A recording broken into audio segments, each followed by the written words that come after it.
Karunagappally market Vallakkadavu കോടതി road നവീകരണത്തിന് തുക അനുവദിച്ചു. 25 ലക്ഷം രൂപയാണ് നവീകരണത്തിനായി അനുവദിച്ചത്.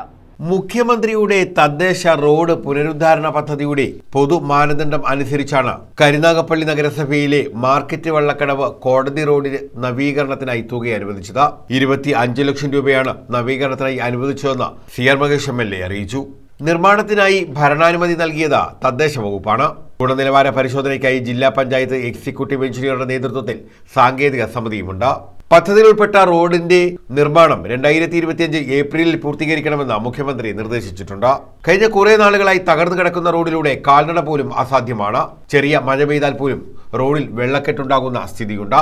ഈ സാഹചര്യത്തിൽ റോഡ് നവീകരിക്കണമെന്നാവശ്യപ്പെട്ട വിവിധങ്ങളായ പ്രതിഷേധങ്ങൾ ഇവിടെ നടന്നു വന്നിരുന്നു. റോഡ് നവീകരണം വൈകുന്നതിനെതിരെ ഏറെ ആശങ്ക ഉയർത്തിയാണ് പ്രദേശവാസികൾ പ്രതികരിച്ചിട്ടുള്ളത്. 25 ലക്ഷം രൂപയാണ് റോഡ് നിർമ്മാണത്തിന് അനുവദിച്ചത്. ഇതേസമയം കരുനാഗപ്പള്ളി മണ്ഡലത്തിൽ മാത്രം 18 റോഡുകളുടെ പുനർനിർമ്മാണത്തിന് ഭരണാനുമതി നൽകിയിട്ടുണ്ട്.